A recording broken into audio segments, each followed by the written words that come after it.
Donc on va faire un résumé de Jean 1, de Jean 2 jusqu'à Jean 3. Si on ne finit pas, dimanche prochain on continuera. Amen. Hein? Donc on va faire aujourd'hui un résumé de ce que dit l'apôtre Jean. Amen. Hein? Donc je vais lire le résumé, nous allons écouter ce que dit la parole de Dieu. J'aimerais que quelqu'un parle d'abord dans Jean chapitre 1 au verset 1 pour démarrer. Donc Dieu rappelle que notre thème d'aujourd'hui, c'est ce que veut nous dire l'apôtre Jean. Amen. Que veut dire l'apôtre Jean dans ses épîtres? Pas dans l'évangile selon Jean, mais dans les épîtres de Jean. Jean chapitre 1 d'abord au verset 1. Quelqu'un l'approche? Jean 1 au verset 1.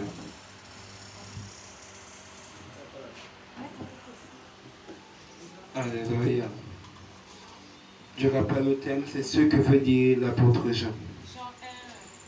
Jean 1, verset 1. Jean 1, verset 1. Au commencement était la parole. Oui. Non, excuse-moi, c'est 1 Jean chapitre 1 au verset 1. Merci, excusez-moi vraiment. 1 Jean chapitre 1 au verset 1.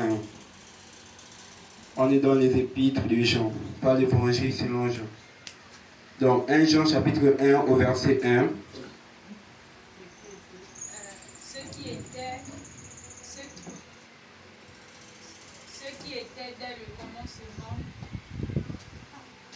Ce qui était dès le commencement, ce que nous avons entendu, ce que nous avons vu de nos yeux, ce que nous avons contemplé et que nos mains ont touché concernant la parole de vie. Car la vie a été manifestée et nous l'avons vue et nous lui rendons témoignage. Et nous vous annonçons la vie éternelle qui était auprès du Père et qui nous a été manifestée. Ok, c'est bon. Tu peux t'asseoir. Bénissons la parole de Dieu. Amen. Donc, Jean ici, l'apôtre Jean, pour ceux qui ne le connaissent pas, l'apôtre Jean fait partie de 12 disciples que Jésus a choisis. L'apôtre Jean, comme l'apôtre Pierre, l'apôtre André et l'apôtre Timothée, l'apôtre Jude, autant pour moi, et l'apôtre Jacques, Matthieu, tout ça sont des disciples de Jésus. Ce sont des personnes qui sont des témoins oculaires, si nous pouvons dire ça comme ça, de la vie de Jésus, parce qu'ils ont vu ce Jésus pendant ces 3 ans, ils ont marché avec ce Jésus, ils ont vu ce Jésus démarrer le ministère, ils ont vu ce Jésus mourir sur la croix, ils ont vu ce Jésus ressusciter et ils l'ont vu s'en aller. Amen. Hein? Donc, ils n'osaient pas raconter l'histoire de Jésus, mais ils ont vécu cette histoire. Amen. Hein? Et qu'est-ce que cet homme, ce monsieur, ce papa veut nous enseigner, nous chrétiens? Amen. Hein?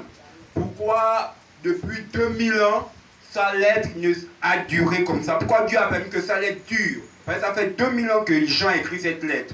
Ce n'est pas 2 jours, c'est 2000 ans. Amen. Qu'est-ce que Jean veut nous enseigner? Qu'est-ce que Jean veut nous dire? Qu'est-ce que Jean veut nous apprendre dans la parole? Lorsque nous lisons 1 Jean, 2 Jean, 3 Jean, qu'est-ce qui ressort là-dedans? Et nous allons le lire. Il dit, nous vous annonçons la parole qui donne la vie. Amen. Hein? D'abord, Jean nous annonce la parole qui donne la vie. Et le livre de Jean chapitre 4 au verset 6, si je ne me trompe pas bien. Je me trompe au verset. Je suis le chemin, la vérité. Non, Jean 14, 6. Je suis le chemin, la vérité et la vie. Et personne ne vient au Père que par moi. Amen. Hein? Donc Jean ici nous annonce la parole de la vie qui existe depuis toujours. Amen. Et qui est cette parole de la vie? C'est Jésus-Christ. Amen. Qui a existé depuis toujours. Nous en sommes témoins et nous vous l'annonçons. Cette vie était avec Dieu pour toujours. Excusez-moi, cette vie est avec Dieu pour toujours. Elle a été près du Père et elle s'est montrée à nous. Amen. Donc j'explique, c'est ce que j'expliquais tout à l'heure, que Jean a vu Jésus, Jean a vu la vie de Dieu se manifester sous la forme charnelle. Amen. Amen. Il dit, nous vous écrivons cela pour que votre joie soit totale. Amen. Donc l'apôtre Jean écrit pour nous fortifier. L'apôtre Jean écrit pour que notre joie soit totale dans le Seigneur Jésus-Christ. Amen. Voici le message que nous avons entendu de la bouche de Jésus-Christ. Amen. Le message qu'il a entendu lui-même de la bouche de Jésus-Christ, bouche à bouche. Amen. C'est Jésus qui l'a dit, ça ne l'a pas raconté. Il était assis, Jésus a parlé. Jésus que nous sommes en train de prier, c'est Jésus qui a dit ça. Qu'est-ce que Jésus a dit? Voici le message que nous avons entendu de la bouche de Jésus-Christ et nous vous l'annonçons. Dieu est lumière. En lui, il n'y a pas de ténèbres. Amen. Première chose que Jean veut nous apprendre, c'est que Dieu est lumière. Amen. Dieu est lumière. Celui qui a tout créé, celui que nous prions, il est lumière, il est saint. Et en lui, il n'y a point de ténèbres. L'apôtre Jean nous dit que ce Dieu que vous priez, ce Dieu que vous adorez, il est lumière, il est saint. Et en lui, il n'y a point de ténèbres. Amen. Dieu est dans la lumière. Alors, si nous aussi, nous marchons dans la lumière, nous sommes unis les uns aux autres. Et le sang de Jésus-Christ, son Fils, nous rend purs de tous nos péchés. Amen. Dieu est dans la lumière, Dieu est lumière, Dieu est saint. Et si nous aussi, nous marchons dans cette sainteté, nous marchons dans cette manière de vivre du Seigneur, nous sommes unis au Christ. Amen. Nous sommes unis au Christ. Et le sang de Jésus-Christ nous rend purs. Amen. C'est ce que l'apôtre Jean veut nous enseigner. Si nous, chrétiens, si nous marchons dans la lumière, si nous marchons dans ce que Dieu dit, si nous marchons dans la sainteté de Christ, alors nous sommes unis les uns aux autres. Amen. Qu'est-ce qui cause que nous sommes unis aux uns aux autres? C'est pas parce qu'ensemble nous mangeons le poulet, non. C'est lorsque ensemble nous marchons dans la sainteté, nous marchons dans les pas de Christ, alors nous sommes unis les uns aux autres. Amen. Et le sang de Jésus-Christ, son Fils, nous rend purs. Amen. Mes enfants, je vous écris ces choses-là pour que vous évitiez de commettre des péchés. Amen. L'apôtre Jean nous écrit aussi pour que nous évitions de commettre des péchés. Amen. Mais si quelqu'un commet des péchés, nous avons un défenseur devant le Père. C'est Jésus-Christ le juste. Amen. Il faut comprendre que s'il nous arrive, nous en tant que chrétiens, je ne suis pas en train de dire que le chrétien doit forcément pécher. Non, il n'a pas dit ça. Il dit que si nous commettons des péchés, le si là, ce n'est pas une affirmation, ce n'est pas pour dire que non, le chrétien doit forcément pécher. Il n'a pas dit ça. Il dit, s'il nous arrive, en tant que chrétien, de pécher, en tant que chrétien, de s'éloigner de Dieu, nous devons comprendre ceci. Qu'est-ce que nous devons comprendre? S'il nous arrive de pécher, s'il nous arrive de commettre des péchés, excusez-moi, nous avons un défenseur devant le Père, c'est Jésus-Christ. Amen. Lui, il s'est offert en sacrifice pour que Dieu pardonne nos péchés. À nous, mais aussi les péchés du monde entier. Amen. Donc, si tu arrives de pécher en tant que chrétien, en tant qu'enfant de Dieu, ne sois pas perdu, ne sois pas déboussolé, ne sois pas affligé, ne dis plus, oh, plus de solution pour moi, plus de repères pour moi, c'est fini, je suis héritier de l'enfer. Non. Il dit, si nous arrive, en tant que chrétien, en tant que personne qui marche dans la lumière, à commettre des péchés, nous avons un avocat, nous avons un défenseur auprès du Père. Et ce défenseur, il qualifie ce défenseur, il dit Jésus-Christ le juste. Amen.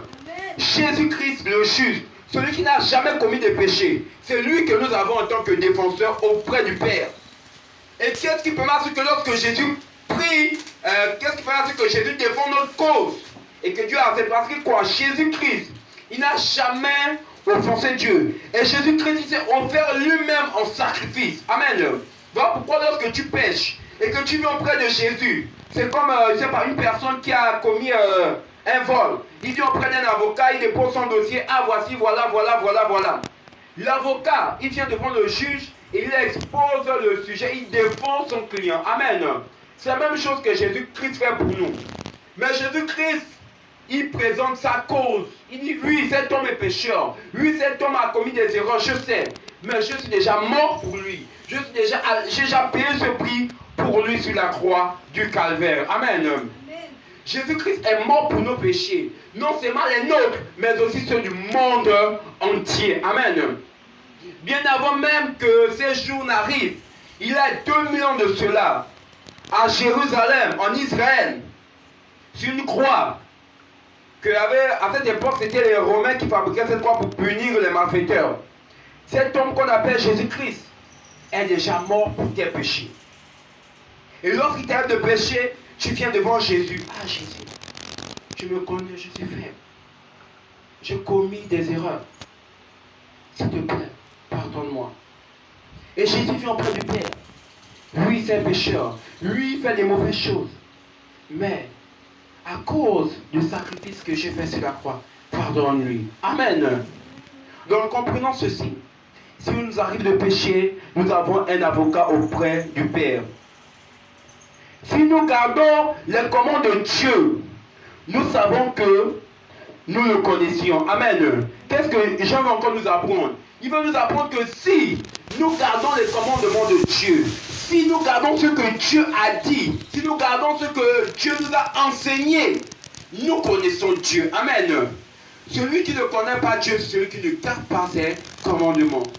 Jésus a dit, si vous m'aimez, vous garderez mes commandements. Amen. Et celui qui a dit cela, c'est un témoin oculaire de Christ. Il était là lorsque Jésus parlait. Il n'a pas regardé ça à la télé. Il était devant Jésus comme ça là. Comme Jésus a coupé le pain, il a dit, j'en prends, j'ai aussi appris. Amen. Donc, on ne peut pas douter. Il était là, il a vu ce gars-là. Amen.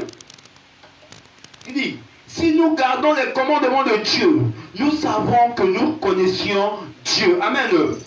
Celui qui obéit à la parole de Dieu, son amour pour Dieu est vraiment parfait. Amen. C'est ce que l'apôtre Jean veut nous enseigner. Que si nous obéissons à la parole de Dieu, que si nous suivons ce que Dieu nous dit, notre amour pour Dieu est parfait. Amen.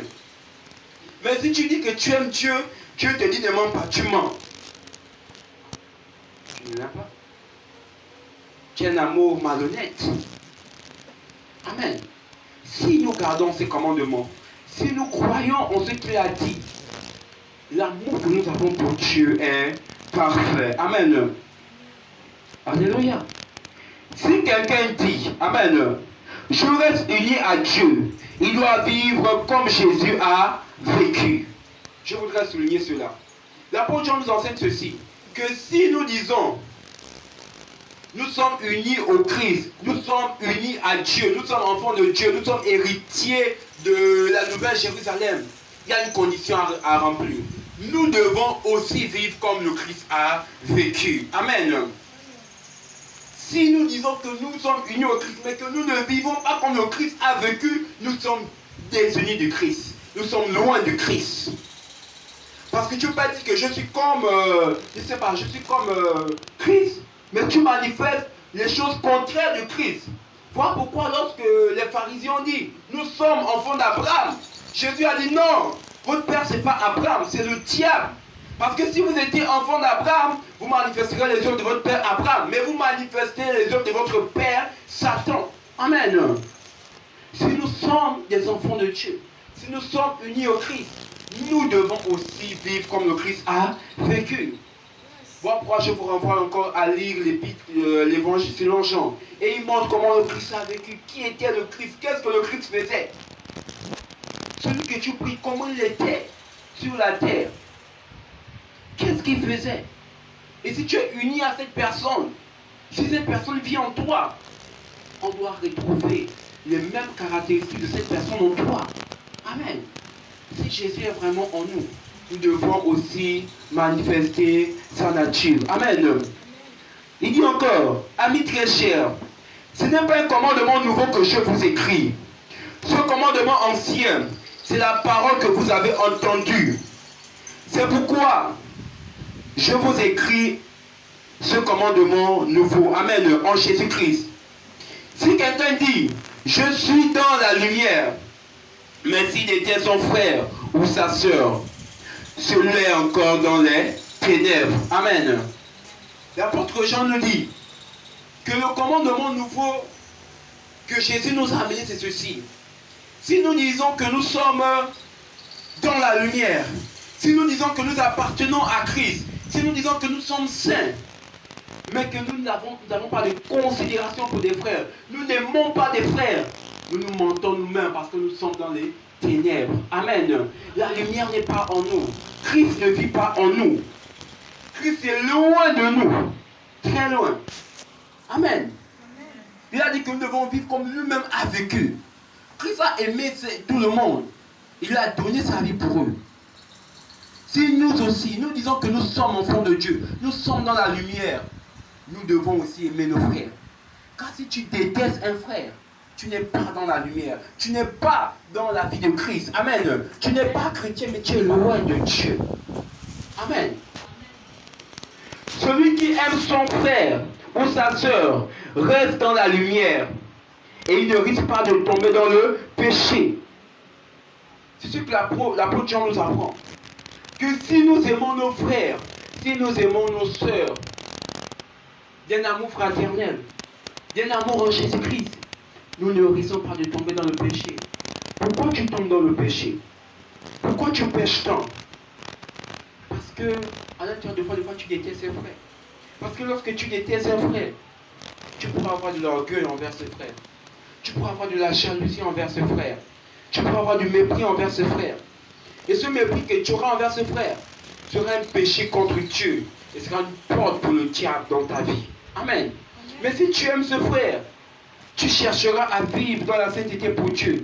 Si tu aimes simplement ce frère, tu chercheras à être comme Christ. Amen. Si tu aimes ce frère, tu ne vas pas insulter ce frère. Tu as la tête comme je ne sais quoi. Si tu aimes ce frère, tu ne vas pas mépriser ce frère. Amen. Celui qui déteste son frère ou sa sœur est dans les ténèbres. Il marche dans les ténèbres et il ne sait où il va. La nuit l'a rendu aveugle. Amen. Si tu détestes un frère, si tu as de la colère envers un frère, si tu as quelque chose que tu n'as pas envoyé, c'est un problème qu'on dit souvent, quelque chose qui me reste entre la gorge là, hein? Si tu as ça envers un frère, mon frère, je vais te dire la vérité, tu es dans les ténèbres. Tu es loin de Dieu, démuni de sa gloire. Parce que Dieu ne déteste personne. Il ne déteste personne. Dieu n'a pas de colère. Dieu peut se mettre en colère, mais la colère ne vit pas en lui. Amen. Dieu ne garde pas rancune pour toujours comme les gens font souvent. Aujourd'hui, je jure. Aujourd'hui, je ne vais jamais te pardonner. Dieu ne fait pas ça. Et si toi, chrétien, tu fais cela, tu n'es pas avec Dieu. Tu es loin, très loin. Tu as des millions d'années-lumière de Dieu. Des millions d'années-lumière. Quand on dit à la lumière, c'est vraiment très. Bon, des kilomètres de Dieu. Très loin. Amen. Vous les jeunes, je vous dis encore, vous êtes forts. La parole de Dieu reste en vous. Est-ce qu'on peut dire amen à cette parole? Amen. Vous les jeunes, je vous dis encore, vous êtes forts. La parole de Dieu reste en vous. Et vous avez vaincu le mauvais. Amen. Il dit ceci. N'aimez pas le monde, ni ce qui est dans le monde. Si quelqu'un aime le monde, il n'aime pas Dieu le Père. Je marque une pause. L'apôtre Jean nous apprend ceci. Que si nous aimons le monde, si nous aimons les choses de ce monde, nous n'aimons pas Dieu le Père. Amen.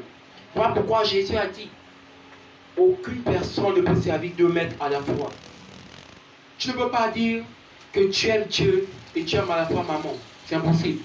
Tu ne peux pas dire que tu aimes Dieu et tu aimes les choses de ce monde. C'est impossible. Tu ne peux qu'aimer un seul Dieu. Tu ne peux qu'aimer une seule chose. Amen. Si tu aimes le monde, si tu aimes les choses de ce monde, l'amour de Dieu n'est pas en toi. Tu n'aimes pas Dieu le Père. Amen. Ne te voile pas la face. Détrompe-toi. Si tu veux dire aimer Dieu, tu dois arrêter d'aimer les choses de ce monde. Tu dois arrêter d'aimer les plaisirs de ce monde. Tu dois te déconnecter de ce monde pour commencer à chercher Dieu. J'aime bien ce proverbe qui dit, dis-moi avec qui tu passes plus ton temps. Et je te dirai qui tu aimes le plus. Et c'est vrai. Comment pouvons-nous prétendre aimer Dieu et passons-nous plus de temps dans les choses de ce monde? Je dis, je t'aime de tout mon cœur.